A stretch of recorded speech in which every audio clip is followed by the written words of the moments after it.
in prison.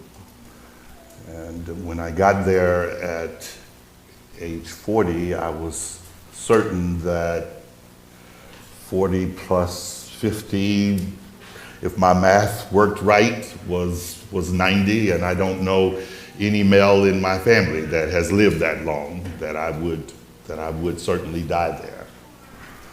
And God, in His goodness and in His grace, after working me over and working on me over those years, blessed me to do any number of things. One of the things was to become the prison pastor and to work there in the prison church most of the years that I was incarcerated. And I was curious, really, about what happens to a man that makes him into the kind of men that those of us living in that prison were. And so many examples in the scripture. I'm thinking this morning about the demonic man in Mark 5. You all know the story.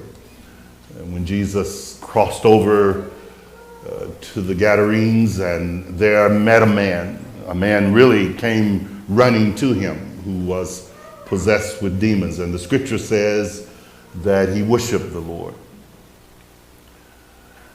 And when you get a look at him, we know nothing about the particulars of his life. We are not told anything about what race of man he was. We know nothing about what age he was. We know nothing about the particulars of how he got to where he was. But we do know that when a man is that possessed with demons, he's been doing a whole lot of something that he should not have been doing. And we're certain about that. And he ends up in quite the predicament as a result. But he had an encounter with Jesus. And what an amazing thing it is. What an amazing thing it is to see that in just those few moments with the Lord, his life is completely transformed. And when his loved ones and his friends and those who had attempted to help him unsuccessfully saw him, they couldn't believe it. There he was, the same guy who had been cutting himself and screaming at night and running around in the cemetery and sleeping there. There he was, all cleaned up and all sitting in his right mind, the scripture says. And it reminds me time and again that it doesn't matter who a fella is, where he's from, what's gone on, and particularly what's gone wrong in his life. One encounter with the Lord can make a difference. And that was an important lesson for me after about 5 years in prison and now the prison pastor. Because then I start paying particular attention to the fact that so many men get out of prison and they come just right back. They get out and they come right back and get out and come right back again. I remember one guy, he came back, been in prison for 23 years or so. And he came back to prison, and when I saw him, I looked at him. He was in my office there in the chapel, and I said, "What are you doing here? So what are you? What are you, stupid or something?" He said, "Oh, now, Pastor, there's no reason for you to call me stupid." I said, "Well, yeah, you're probably right. That's a bit strong." I said, "Okay, well, what are you? Just evil, right? You're just evil and rotten to the core and don't want to do right." He said, "Oh, Pastor, you shouldn't call me evil." I said, "Yeah, that's probably a bit much too." So why are you here? And he looked at me and he says, you haven't been in prison long. He says, one day you'll get out. And when you get out of prison, you'll find out why people come back like they do. Why and how it is so easy for a man to return back to prison. And sure enough, fast forward 15, 16 years later, 5, 6 years ago now, I did get out of prison. And I saw just how easy it is. I discovered, and I'll show you in a clip, that most men who go back to prison don't go back to prison because they commit another crime. They go back because of rules and DOC rules that they violate. But most of them do go back. And in some of our states, the recidivism rate is so high until it's just astonishing. What is it about a man that makes him not only broken, doing something different, but that allows him to stay broken and to live in his brokenness? What is it about a man that causes him not to take a hold of the things of God that will transform him? Why do people linger in sin as if sin is the better life, the better way? How many of you know in your experience with the Lord, not that you've been perfect and not that you've gotten everything right, but how many of you know that the Christ life is really the better life? It's just the better life. It's the life that makes sense. It's the life where there is more peace and where life operates and functions the way that it should. And I tell young people everywhere I go, and particularly young people in communities like this one, don't be fooled by the lights and the whistles, the bells, the so-called glamour that you see in the world. And those of you who are thinking about leaving home soon, or maybe you have left home and you're wondering whether or not mom and dad know anything at all, you think you've got it all straight and you understand all that there is. And I'm going to tell you that life will lead you down dead-end roads. And no matter where you go, when you move away from Christ and the Christ life and righteous living, you will reach a dead end. And you have no idea how low a man can go and how bad his life can become. Carolyn and I started the Nazareth Man House because we met a lot of good guys in prison. Men who did well while incarcerated.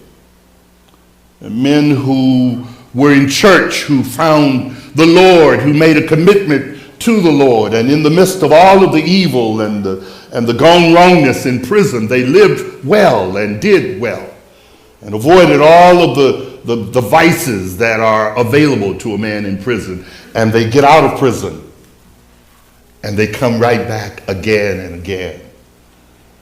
We never claim to have all of the answers. We don't have them all. But we started the Nazareth Man House because we are convinced that men can change. Men can be better. They can do better. They can be different. They can live better lives.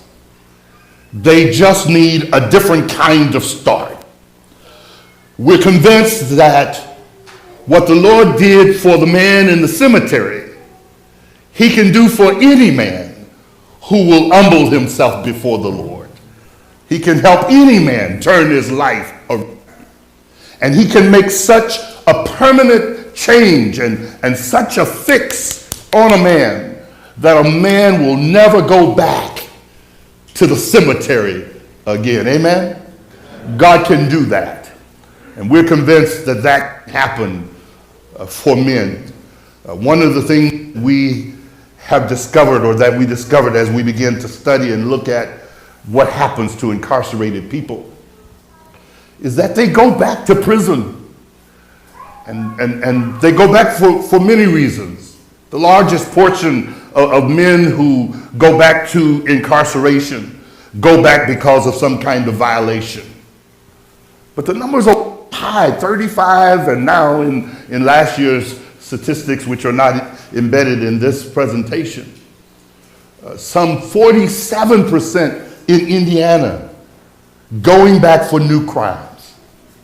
And we've discovered as we talk to so many of those men that they got out of prison and they didn't know how to make it and didn't know if they could.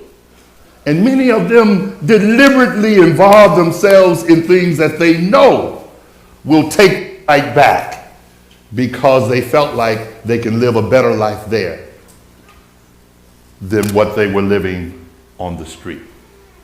Recidivism is a big thing. And we discovered that when men get out of prison in this country, and let me say this, we live in a country, and I'm looking forward to your talk this later. We live in a great country that is full of wonderful people who know the Lord, who love the Lord, who serve the Lord. And there's hardly a community you can go in this country where you cannot find help from people who will help you. There are churches and ministries and programs and people everywhere who will help you if you want the help. The problem is not that there is no help available. That's not the problem.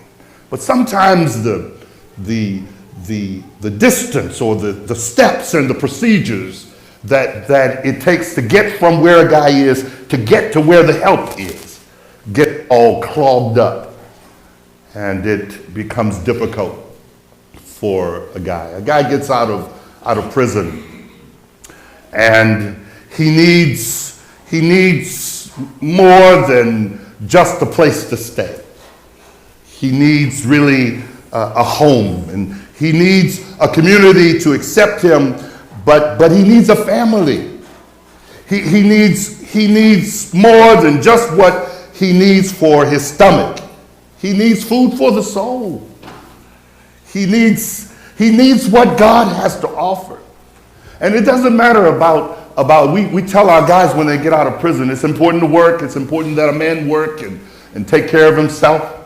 If a man doesn't work, he's less than a man. He can't take care of himself properly. He can't take care of his family. But when you get out of prison, the first priority is to make sure that you are properly established with the Lord. That becomes more important than anything else. And all of these things then have to be accomplished together. And so Bible counsel and Bible teaching becomes a priority. And so often this is the kind of thing that is missing. So we do a couple of things in the Nazareth Man House. One of the things that we do is before COVID, since COVID, this has been a challenge because the prisons don't let us in like we were going in before. But the guys who come to the Nazareth Man House, we establish contact and relationship with them some 2 to 3 years before they get out of prison. There's a lot we need to learn about them before they come home. We find out who their people are, what they're coming back to, what gangs and organizations they were a part of. We need to understand what unfinished business. Some of them have all kinds of problems.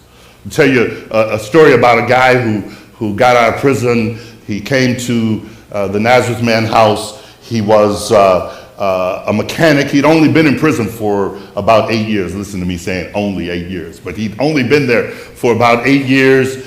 He had worked real hard to maintain his skills, to stay current with what was happening in that industry that he worked in. Got out of prison, went to Goodyear, one of those places that sell tires and fix cars, and got a good job. And after about 6 weeks, had moved up into a role where he was getting ready to become a supervisor. Doing great. And one day, in that 7th week on a Monday, he was at work, doing his work, and the sheriff came in, put him in handcuffs, and took him to jail. Took him to jail because the judge who administered his child support, the child support that he had to pay, wanted to have a talk with him. And so took him right off of his job with no explanation, no information to his employer about what was happening with the young man. And he went to jail.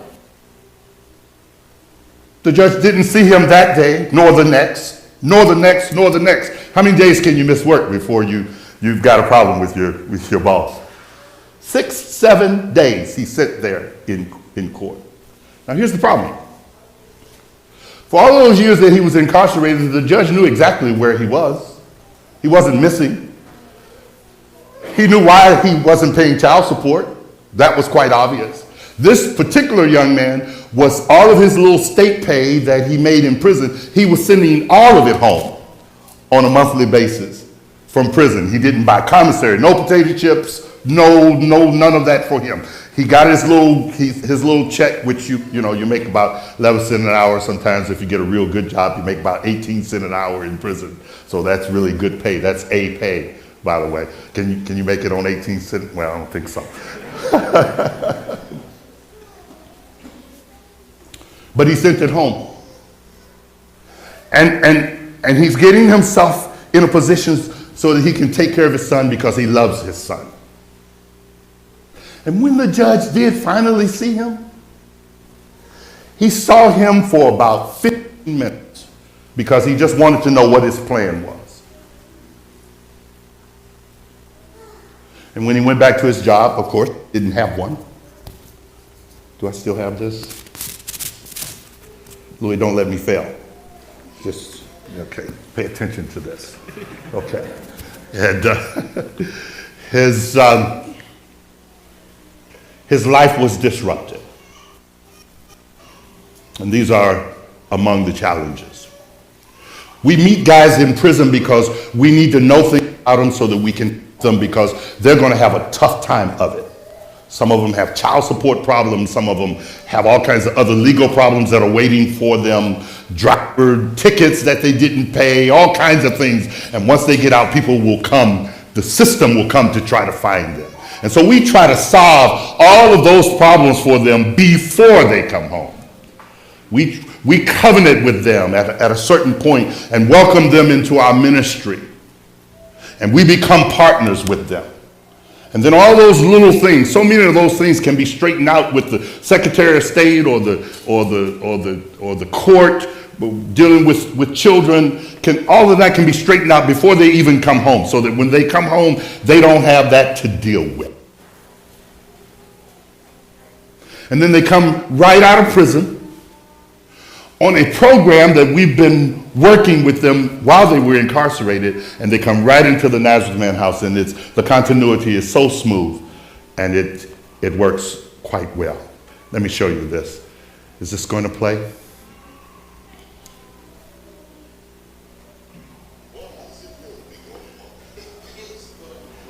Can you hear that?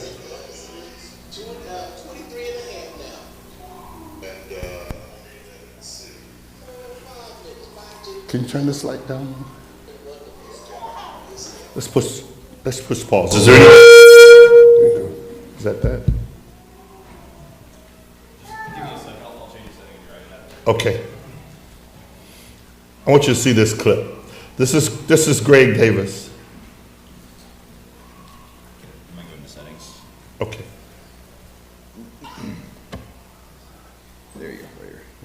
All right, let's see here. If we can get it to play. Let's still do this one here.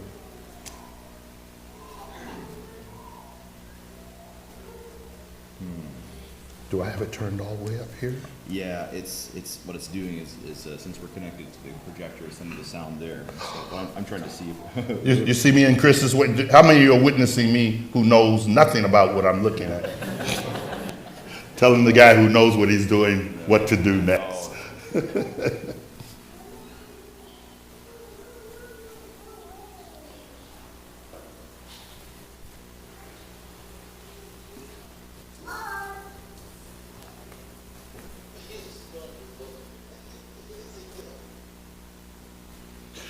So Greg spent 23 and a half years incarcerated.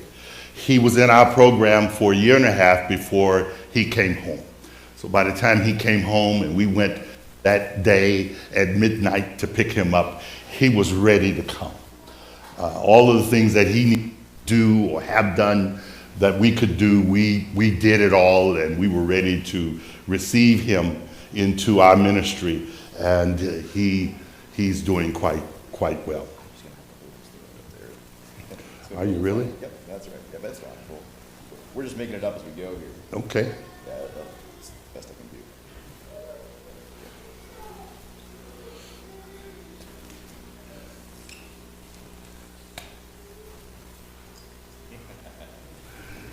Did you train for this part right here, did you? Okay.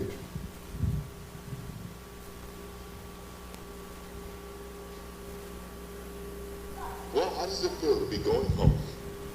Wonderful, yeah. Yes, it does. 20.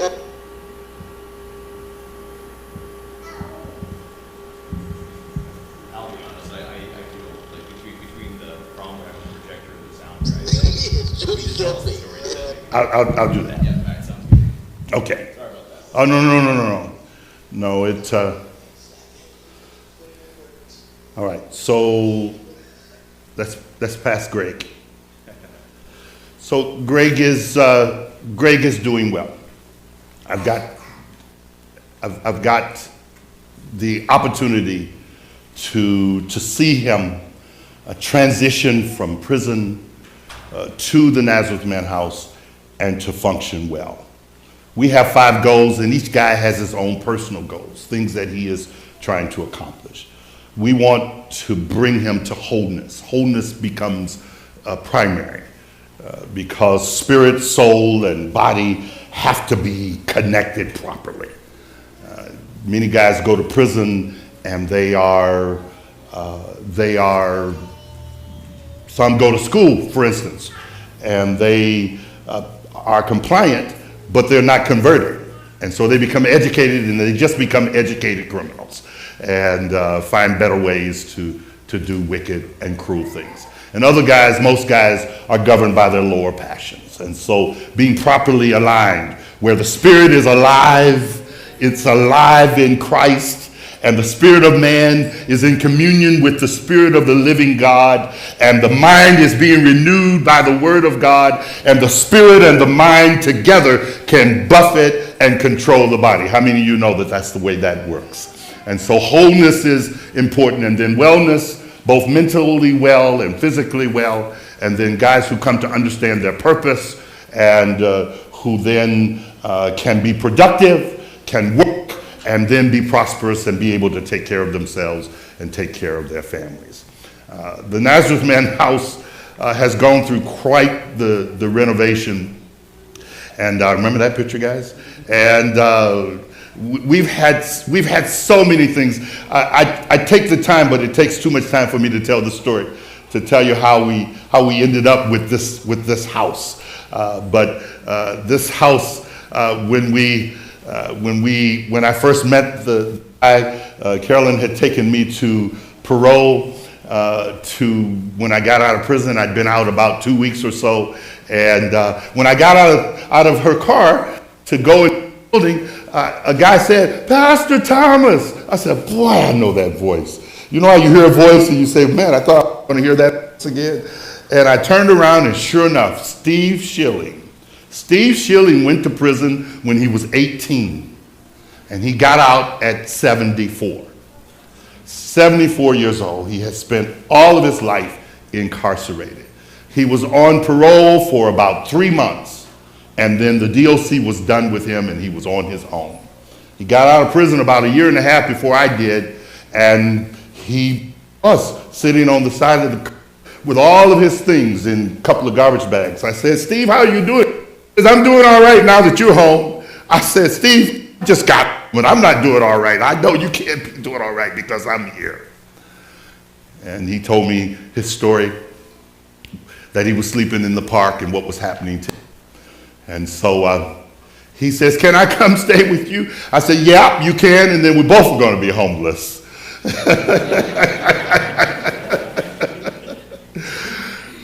So I went in the building, and I came back out, and when I came out, we put Steve in the car, and we drove around, and we pulled up to that house. And there was a guy there, and he'd been trying to sell that house, and we talked with him. He gave us the house on land contract, and I signed it. You can see right there. I signed it. Martin Thomas, on behalf of my partner, Jesus Christ. I said, Lord, you paying attention to this, right? I had no idea how I was going to pray him. I promised him that he'd give us the house on land contract at $78,000. In 5 months, we would pay it off. I told him I asked him, I said, you want the good news or the bad news? He says, well, let's start with, I said, the good news is that I'm going to buy this house. I said, he said, you are? I said, yeah. I said, I'm going to buy it today. He says, well, that's good. I said, how long you been trying to sell it? He said, oh, about years or so. I said, oh yeah, I can see you having trouble selling. Look at this place. Holes in the windows. It was, but you should have seen me walk through that house. I had on a suit, and I tell you, I walked through that house like I owned Indianapolis. And I'd look at something, and I said, oh yeah, this will do. This will do. This is nice. This is good. This is good. This is good. And he said, so what's the bad news? I said, well, the bad news is that I just got out of prison 2 weeks ago. I don't have a job. I don't have any money. I have no way of paying you. I don't know how I'm going to pay you, but if you'll trust me. I said, you see that guy in that car? His name is Steve Schilling. And I told him the story a little more in depth, as much as he could stand, until he just said, wait a minute. He said, don't you know you can't buy a house, you don't have a job, and you don't have any money? I said, yeah, but you need somebody to buy this house. Look at this place. I said, you let me have this house for 5 months. At least we'll clean it up, repair some things on it. Maybe we'll put it in better shape. You'll be able to sell the house if I default on my pledge to you. He says, what are you, a drug dealer? I said, do I look like a drug dealer? He said, I don't know what a drug dealer looks like. He said, well, you say you were in prison, so I don't know what's going on. He said, I don't care anything about that. He just looked at me, and he looked at me just kind of like you looking at me.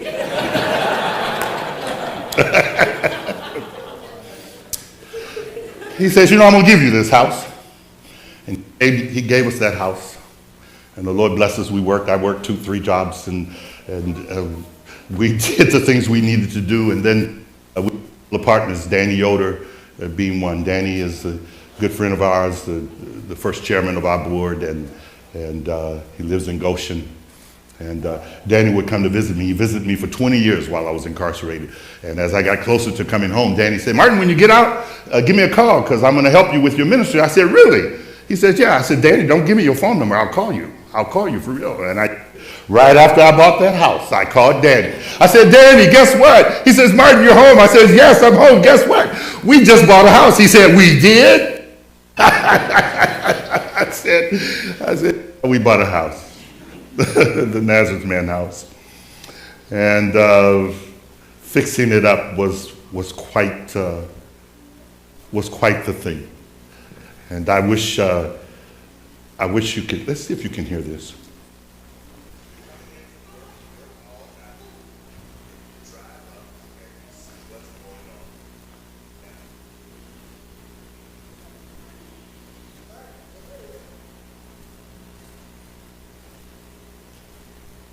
No?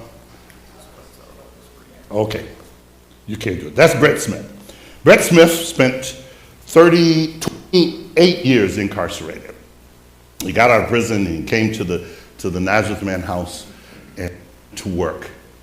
And he stayed with us for almost 3 years until his mother got ill and he had to go and live with her. He would probably still be with us now.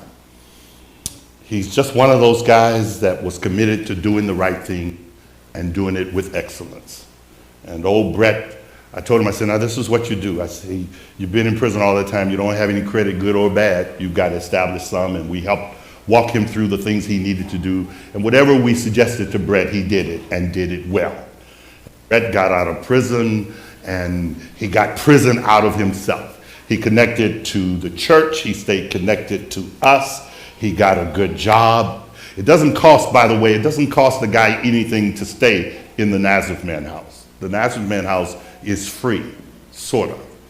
We have donors, and the donors who support us, we use those funds to support this house. When a guy gets a job, we require him to pay 40% of his income in program fees.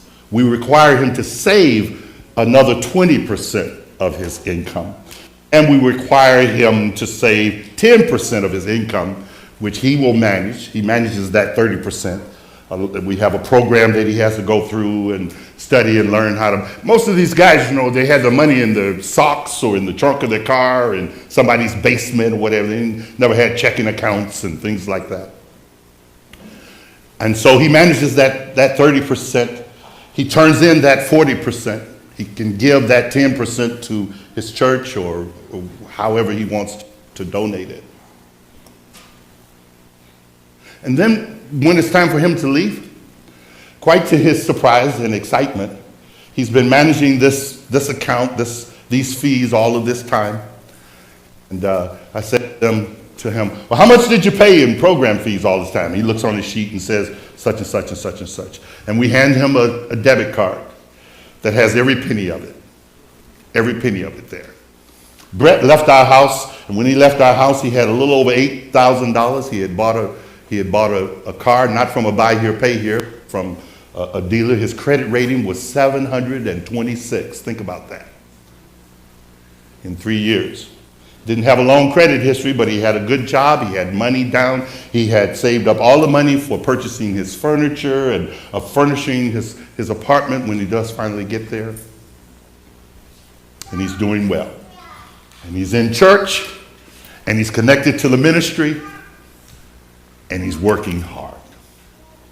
And that story can go on and on and on. We have another house in South Bend, one in Indianapolis. This is a family that not only does the Nazareth Man House serve those who are in the house, but the larger organization is we have all of the felons who are in our area. We look for guys when they get out of prison, and we connect them. Some of them have families like Ned here, and we help them. We buy groceries. We do the things that they need to do to help them so that they can make it in this world. About 3 years ago, 4 years ago, I started talking to our board about starting a for-profit business, which I call ENMH Services. And this for-profit business, we started it because we've got to get our ministry off of welfare. We've got to get our ministry to the point where it can take care of itself. And that's our goal. Those of you who have started businesses or know anything about it, you know how difficult a challenge it can be. But we do lawn care. We do snow removal. We do landscaping. We do janitorial work, and the business is coming along just nicely. It's not yet at the point where it can take care of the ministry, but given our present course, we will be there sooner or later, and we thank God for it.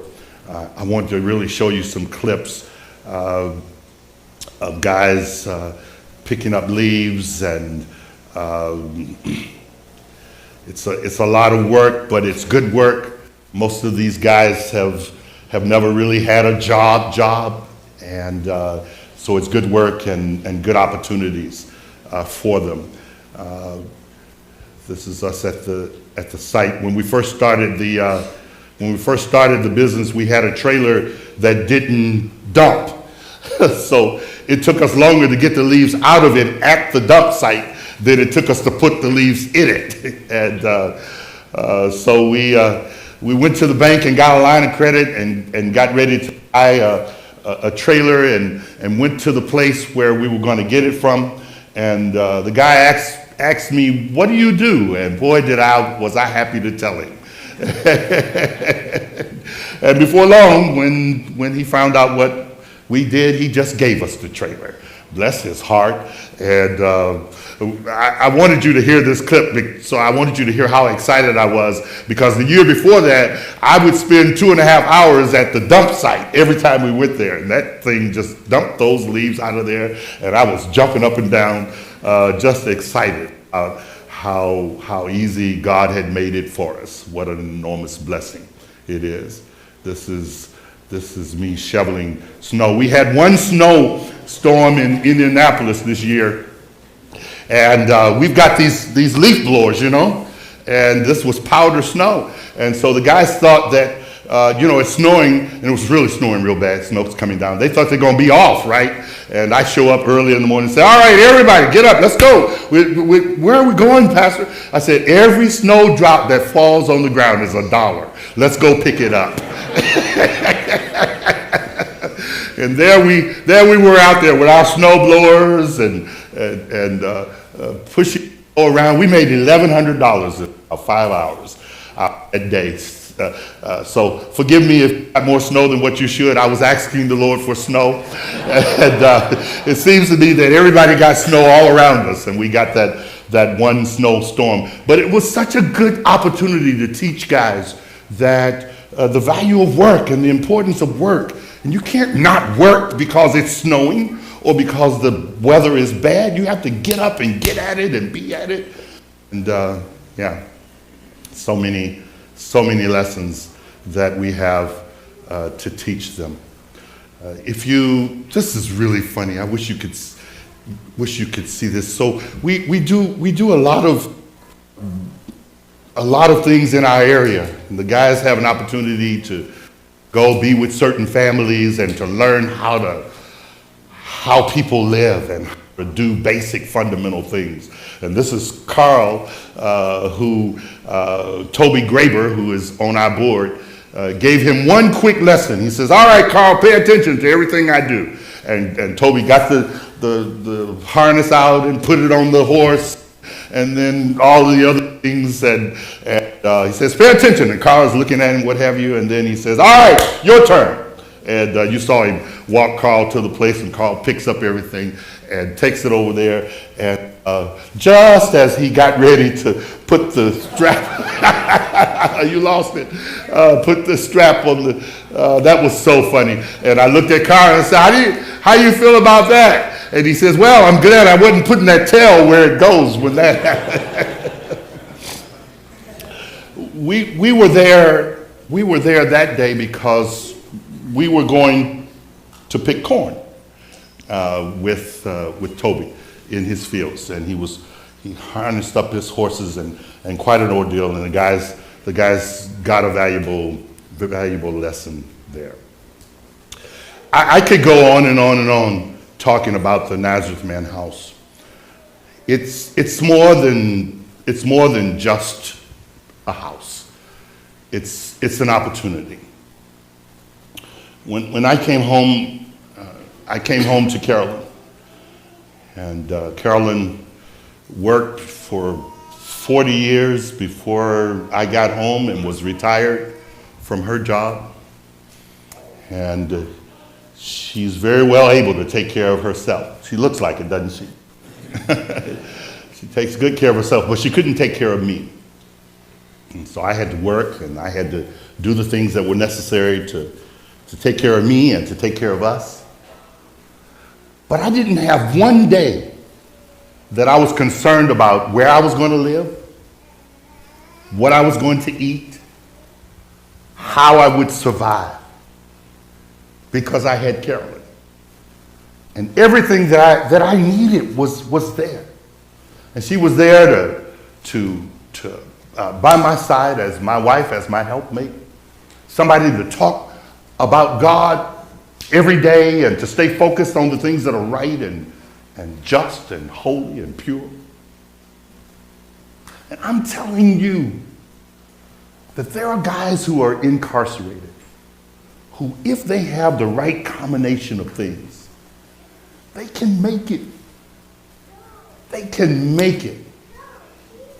But if they don't have it, the imbalance is enough that the system, and y'all know about the government and how difficult the government can make things sometimes. The system can be so difficult that it just cancels them out. And so if you're looking for good soil to sow into, then I want to encourage you to consider the Nazareth Man House as good soil. Our ministry takes no government funding. We operate solely on donations and what we can make with our hands as we work. We a very accountable board that has independent auditing that's done every year on our finances, and we operate well. Carolyn and I used to go 2 years, 3 years, and we go to a lot of small churches in primarily black neighborhoods, inner cities, and we would raise money between the two of us, out working and preaching and doing those kinds of things. We would earn more than half of our budget ourselves in our own efforts. And then COVID hit.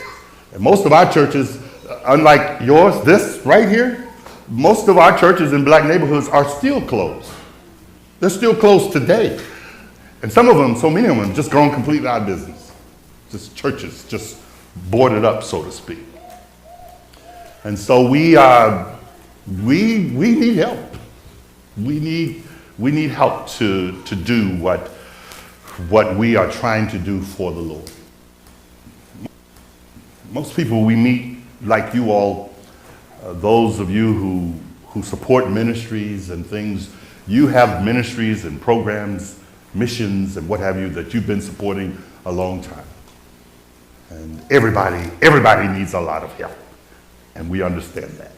And there's a lot of good work going on in the world, and we applaud that as well.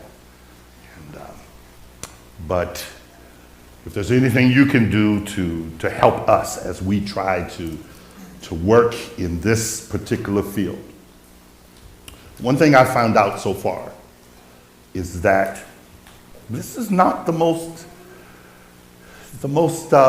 this is not the prettiest kind of work. Most people are not too interested in helping ex-felons. Many people believe that people who, like me, who make bad decisions and choices, who create for ourselves difficult situations, that we should reap what we sow. And I think that that's true. But even when you're reaping what you sow, you need somebody to help you along the way. Many people believe, and many people have been victimized themselves, or family members have been victimized. It's just hard for some people to support a ministry like this. But this is good soil. And there are good men, and I suspect good women. I don't know anything about women's prison, but good men in prison. I know guys right now that we're waiting for their 20 and 25 and 28 and 30-year sentences to be over. We received a guy last year, a year and a half ago, who spent 47 years incarcerated. And we're waiting for those guys because we know those guys and how they can make it. But we need help. And God has blessed us with some wonderful people right in this area, Kidron and in this area. Everything that we have, those trailers and tractors, and I was up here 6 weeks ago, 6, 7, 8 weeks ago, whatever it was, and this is not what Louis said, but the first time I was talking with a farmer who raises cows, he says, "Martin, I like what you're doing, and I'm going to give you a beef." I said, I said, oh, good, good. I said, what's a beef? He said, Martin, don't you know what a beef is? I said, well, I know what beef is, but what's a beef? He says, there's a four-legged cow. I said, you're going to give me a four-legged cow? He said, yeah, you'll have to come up here and pick it out, but I'll give it to you. A four-legged cow, and he gave us a four-legged cow for a couple of years. And then about 8 weeks ago, we were up and met with the guys, with the ministry and the mission that they are on and that we are now on together. And I don't know how the conversation came up about beef. Do you remember what? No, I think so. You mentioned that you're out of beef and you were at Aldi's or wherever and spent X amount. Yeah, I just been to some store and spent 800 and something on beef, and these guys just kind of shook their heads and said, "Man, we do something about that." And I don't know what happened, but before I left the next morning, I was walking on somebody's yard picking out a beef on that yard, and what an amazing thing! And that's happened to this ministry.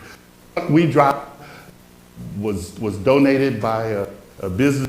He found out that we had started the lawn service, and that we had a trailer but didn't have a truck. He and his wife drove from Kidron in that truck to Indianapolis, gave it to us, and then rented a car and came back home. And everything that we have has been donated. God has sent wonderful people who have done great things to help us, and so appreciative. And we're happy for anything that anyone can do for us to help us along our way. How long have I been up here? Let me stop. Anybody got a question for me? If somebody wants to donate monetarily or items, where do we go? Do we talk to you? Do we go on a website? How do we donate? We do have a website. I'll give you a card. We are a 501c3 company. I brought receipts with me, by the way, if you want to donate today. be happy to help you. And we have I bought some envelopes and things and what have you. We're in a bit of a pickle budget this year. We've got about what is it, $9,200, $230 something that have been pledged on a monthly basis. It takes about $18,000 for our ministry to operate. And so far in January, we collected about 47% of that pledged amount. And so it gets a little tough, but God continues to provide, and we're confident that He will continue to do so. Any other questions?